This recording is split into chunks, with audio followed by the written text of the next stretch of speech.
So what I'll do today is different. Instead of just showing you the beat, I'm going to just talk a little bit about it, deconstruct it. It's not complex or anything, but I'll just try talking today. I feel like talking, so let's just share some of the ideas and maybe go through some of the questions that you guys post in the comments. Okay.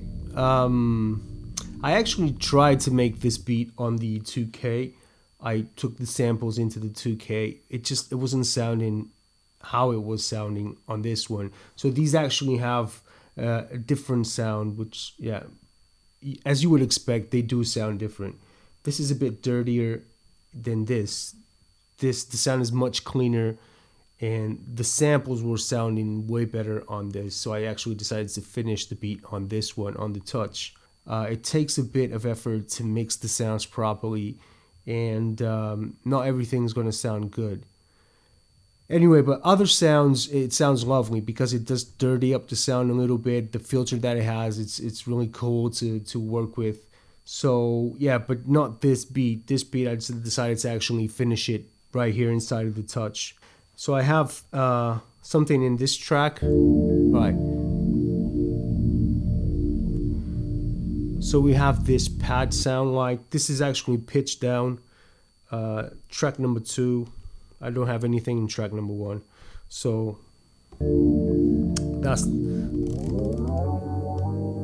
this is the actual sound. I tend to pitch my samples down always.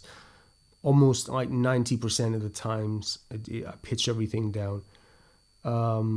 That's why I think probably my beats sound a little bit darker and more melancholic or something like that. But when I try to make something a bit more happy, I'll pitch them up and try to create a bit more of dynamics in the sound that way, instead of just having this kind of like just very dead sound.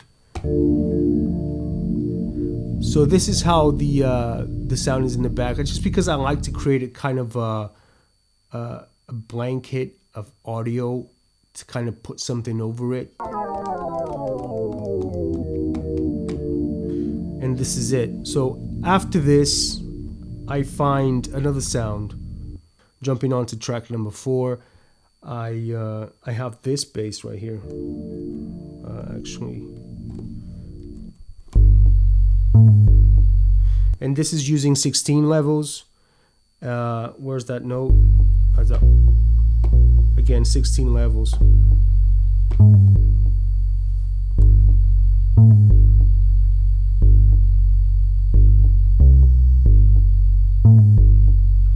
That's it. So these two together, they sound like this.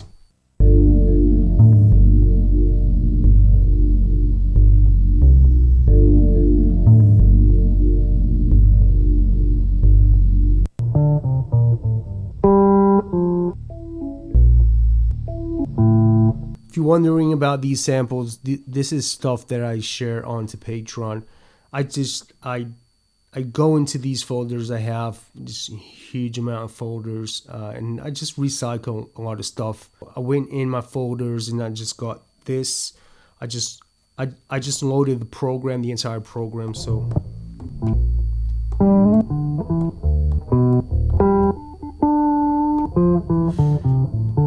and yeah, this is the same program. So it's the same artist, and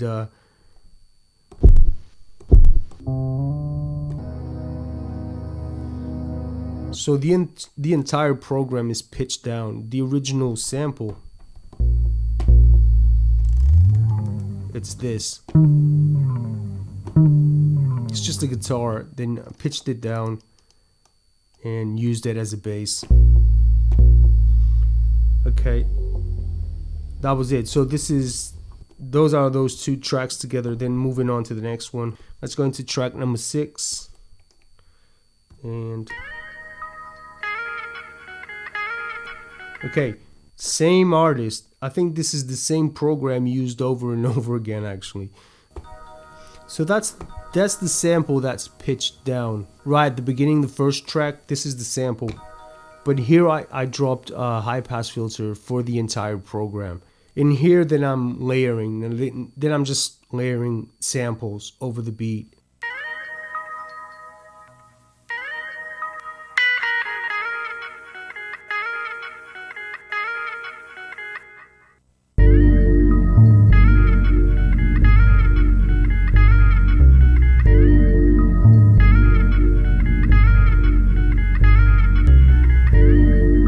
So that's basically it. Those are the samples, and I'll find other samples for it, but this is where it is at the moment. Now the thing that really made it for me were the drums.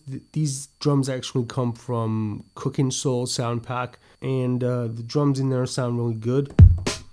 So once I dropped those kicks, once I dropped the kick over the samples, it was like a match straight away, and the snares really go well together as well. So once you drop everything together, you have that beat.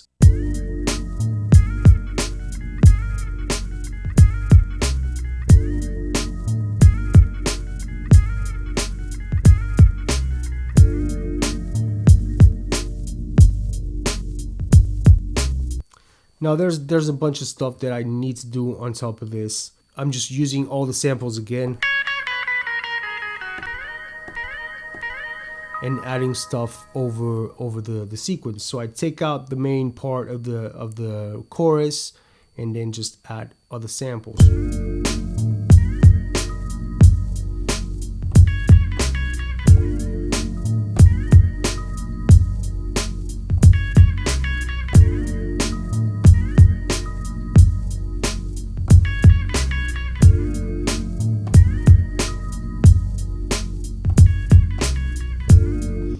That could be it. I mean, you can create a lot of stuff. That's the beat. What I would do probably now is find other samples. Just go into my library and just find chops that go with this. But let's go into some of these folders.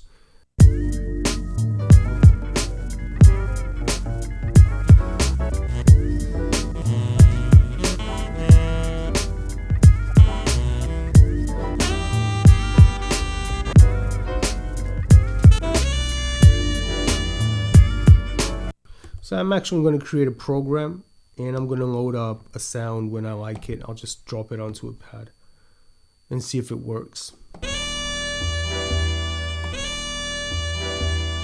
I'm going to put this into a high pass or maybe a band pass, 16 levels, just see if it works.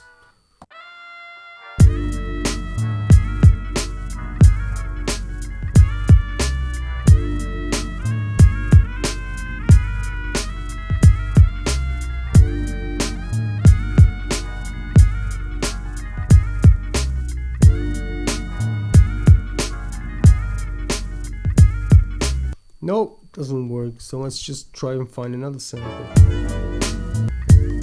Onto another folder, and I'll just keep on going from there.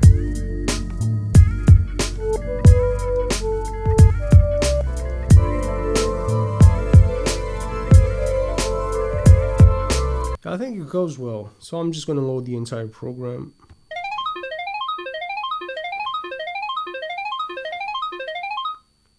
Where does this come from?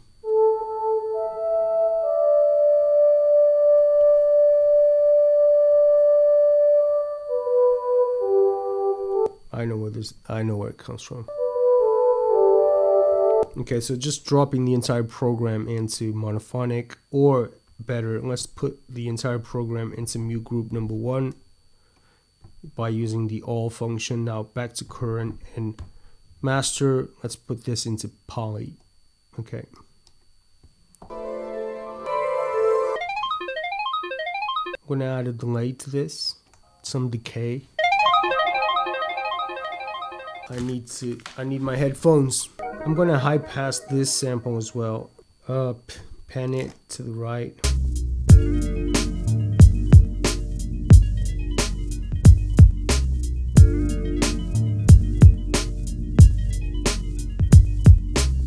So this is a note as well. Let me see if I find a sample so we can actually do something. So I took a cut and just went through my library. I did find this sample, which works really well over. So it's just a small cut. Let's give this a test. I'm gonna just lower the sample just a little bit.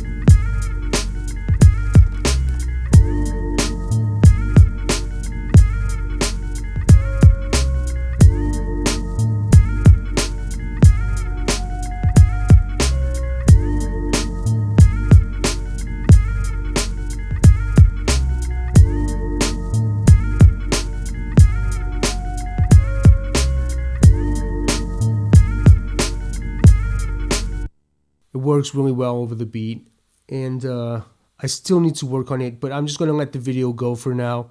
I'll show you how this works over the beat, but I need to dig a bit more. It's going to take me a little bit to actually find the best combination between the cuts here.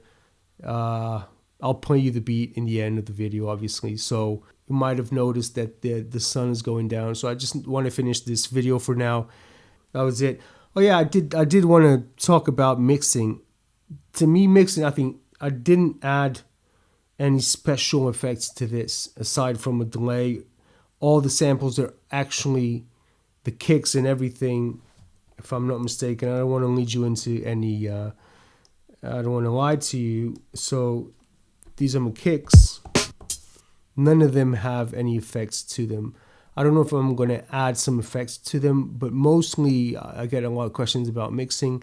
I ain't no genius on mixing. I have a very poor knowledge on mixing. What I do use a lot is levels, panning. I think that's the most important thing, is to know your levels, work with your levels. That's the best thing that you have, instead of going in using filters and this and that, which I do use a lot, but just the main thing that I do when I mix my beats is just using levels, just mixing the volume right, making sure if my snare is not too loud. You know, I always had a lot of my drums were always super loud, and I realized that not too long ago. I started lowering the levels and everything started sounding better. I don't use an EQ unless I really have to, or unless I want to kill a frequency. But the most important thing that I do is levels, panning, and obviously some EQ if I need to use it. So that's it. Thank you so much for watching the video, and I'll see you on the next one. I'll play you the beat right now. I hope you enjoy the beat as well. Get your thumbs up for that, and I'll see you on the next one. Peace.